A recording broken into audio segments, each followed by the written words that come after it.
Good morning, everyone. This is lecture number 3, and in this lecture, we will be studying the laws of heat transfer. Till now, we have seen the basics of conduction and convection. Now, we will be studying the laws that governs the process of conduction and convection in solids and between solids and uh, fluids, respectively. The first law of heat transfer that we will study is Fourier law of conduction. Fourier's law of conduction. For this to study, I would like to draw a slab, rectangular slab. This is a rectangular slab.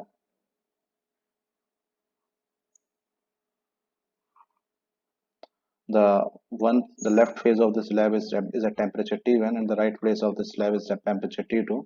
The heat flows from left to right, that is in the horizontal direction because of this temperature difference delta T, T1 minus T2. The width of the slab is L. If I consider a very small element of width dx at a distance x from the left face, then for this small element, the horizontal distance covered is dx and temperature drop will be dt. Therefore, the ratio of dt over dx will be called as temperature gradient. Here, temperature gradient will be dt over dx. Now, if I talk about this element, the heat transfer rate for this element, the heat transfer rate in x direction will be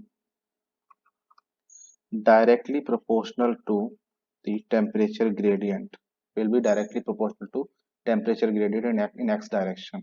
The negative sign here shows that the heat flows in the direction of decreasing temperature. That's why the dt term will be negative. Therefore, the final temperature minus the initial temperature will be negative. Therefore, the net value of heat transfer should come out to be positive. That's why this negative sign has been kept. The second thing is the Fourier law also says that the heat transfer that is taking place in the x direction should be directly proportional to the area that is lying perpendicular. That means this area, this small area, this area of the face. If I draw with a different color, then this red color area is the area that is come in the direction of heat transfer. The heat transfer is taking place perpendicular to this area. Then the heat transfer will also be proportional to the area of this face. Let's say area is A. So the heat transfer will be proportional to area A also. Clubbing these two, we can get heat transfer in x direction is directly proportional to minus A dt over dx. If I remove the proportionality sign, then it will be minus Ka dt over dx, where K is the proportionality constant. K is coming in place of proportionality constant, and here K is nothing but thermal conductivity of slab. Thermal conductivity of slab material. So this is called Fourier law of conduction. Now we can write the definition of Fourier law of conduction with the help of our above understanding from the above example. The law states that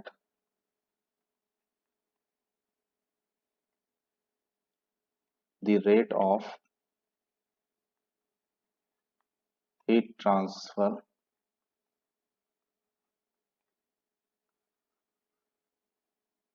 by conduction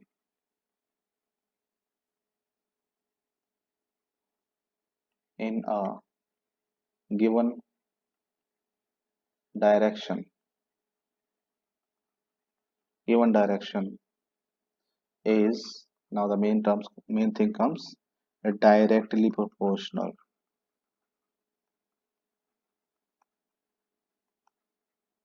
to to the temperature gradient.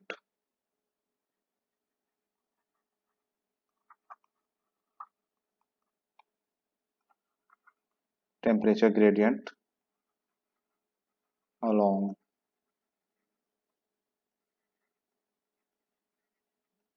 that direction, and and is also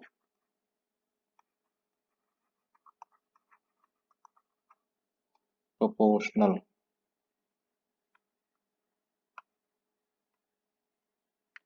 also proportional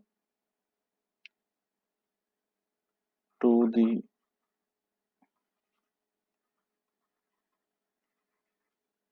area of heat transfer lying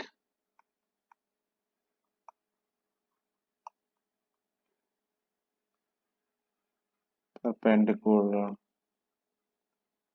to the direction of heat transfer. This is the law of the Fourier law of conduction. This is the definition of Fourier law of conduction. This is the definition.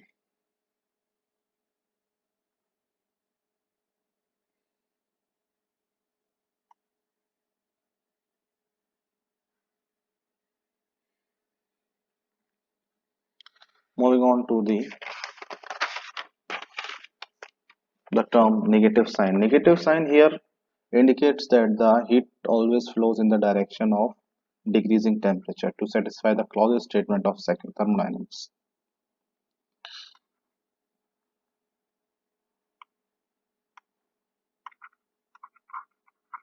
Here, negative sign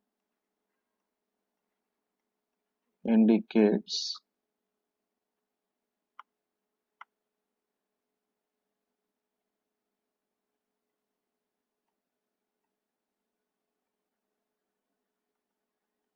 indicates the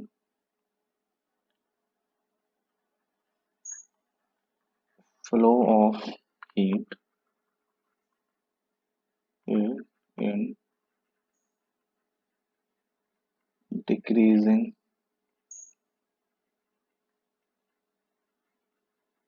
temperature direction to satisfy the Clausius statement of second law of thermodynamics.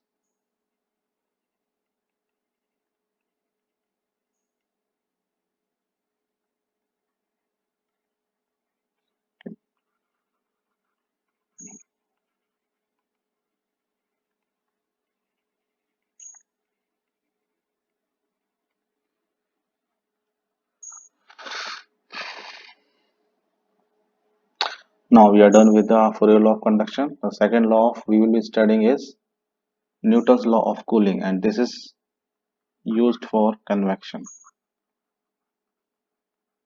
Newton's law of cooling.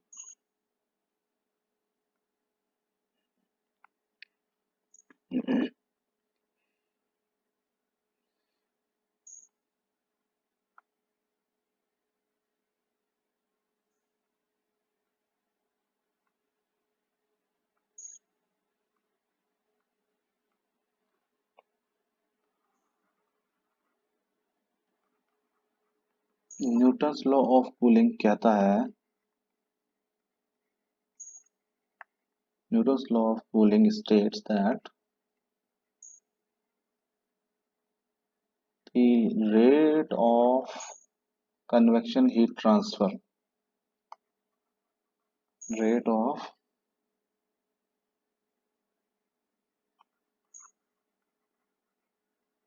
heat transfer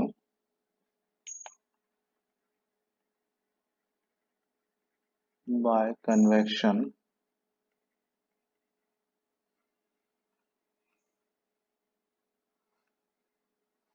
between a solid and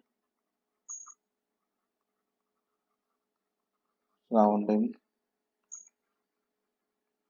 fluid between a solid and a surrounding fluid is directly proportional to the temperature gradient. Sorry, it's directly proportional to the temperature difference. Directly proportional to the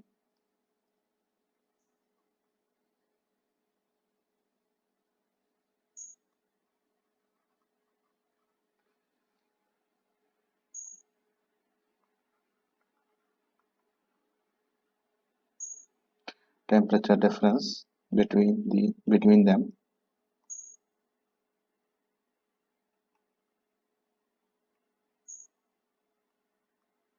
and also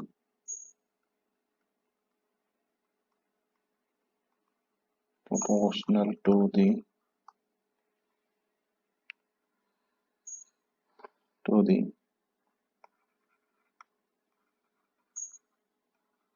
area of contact or area of exposure.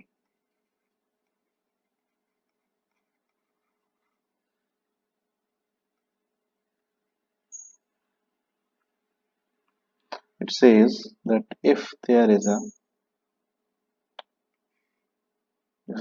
plate, horizontal plate at temperature P1, and this is a hot plate, and there is a surrounding fluid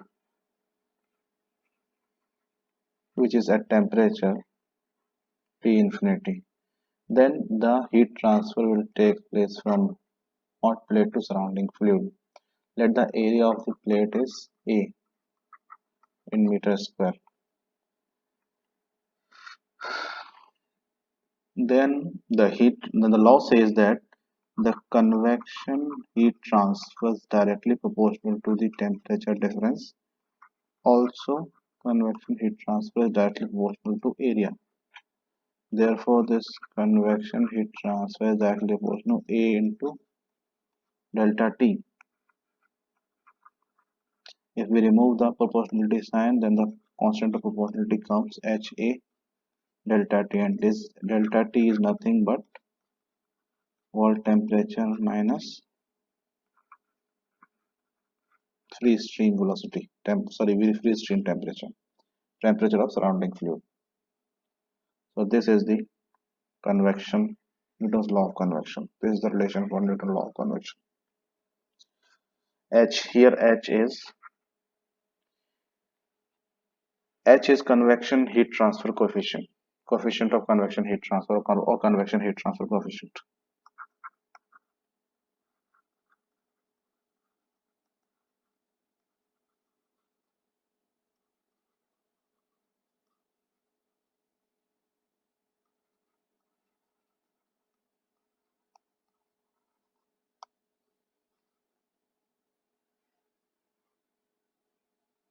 The C unit is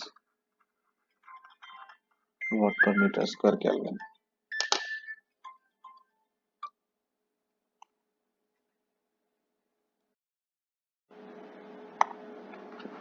Okay, now H is the convection heat transfer coefficient we have seen.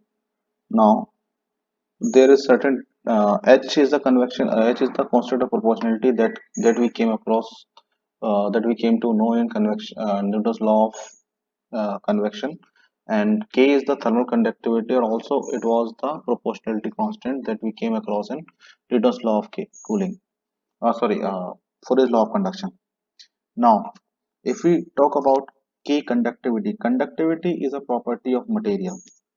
K thermal conductivity is the property of material. It's the thermal conductivity of material.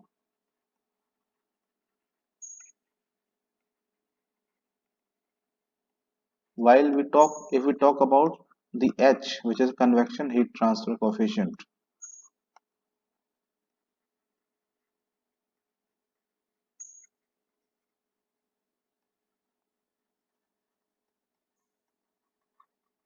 It is not a property of material. Unlike thermal conductivity K, H is not a property of material, but it depends upon thermophysical properties.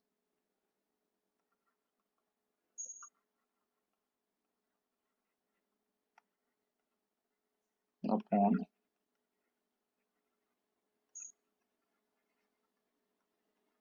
thermophysical properties. What are thermophysical properties? Thermophysical properties are those physical properties which are affected by the heat transfer or which affects the heat transfer.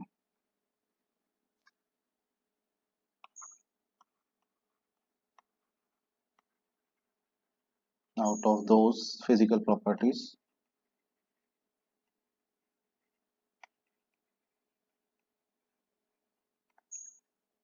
which is those properties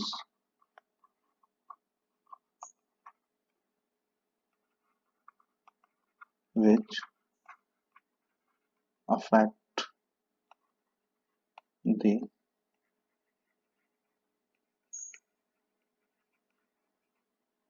heat transfer are thermophysical properties.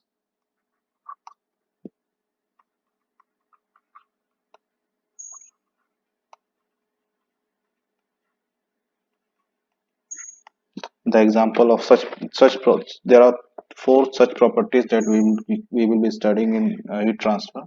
The four three thermophysical properties are: first, density.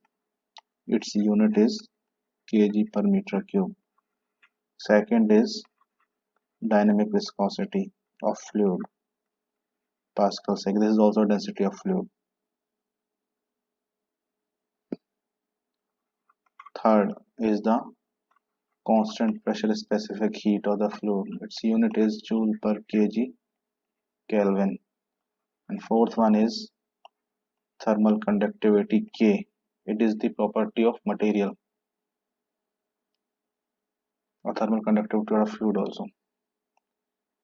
Watt per meter Kelvin. K may be the thermal conductivity of the fluid or thermal conductivity of the surroundings solid surface, depending upon the case. These are four thermophysical properties.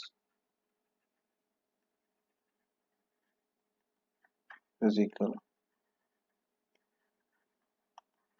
properties.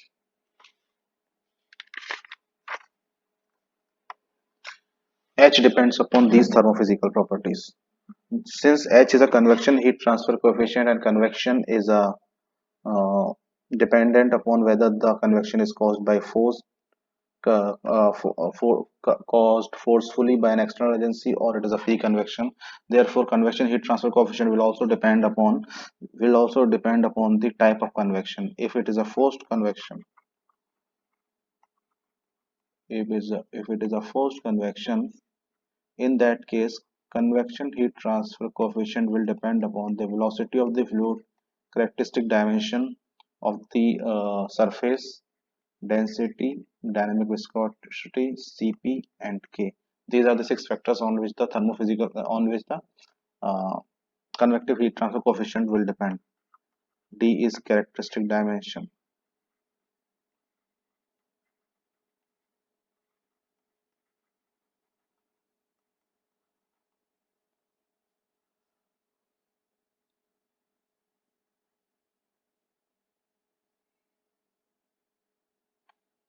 Second one is free convection. In the free convection, convective heat transfer coefficient depends upon a large number of parameters, out of which four are thermophysical properties.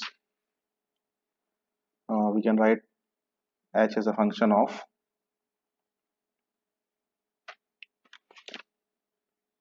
G, acceleration to gravity, beta, isobaric volume expansion coefficient, delta T temperature difference, L characteristic length, mu dynamic viscosity, rho density, Cp specific heat, K thermal conductivity. Here beta is isobaric volume expansion coefficient. Volume expansion coefficient. Okay, note. Important information is that thermal convective heat transfer coefficient for water is higher than that of air. Water का convective heat transfer coefficient air से ज़्यादा होता है. Considering this same kind of convection, if we talk about the forced convection, in that case, H water will be higher than the H air. If we talk about the free convection, in that case, H water will be higher than the H air.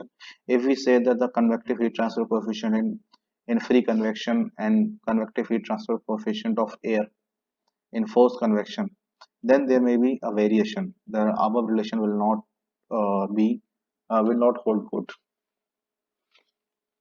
So till now we have seen the conduction and convection laws, the laws of heat transfer that governs the process of conduction and convection.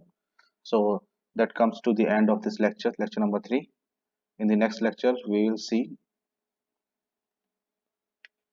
uh, the application of Fourier law of conduction and Newton's law of cooling. That's the end of our lecture. This lecture number 3. Thank you.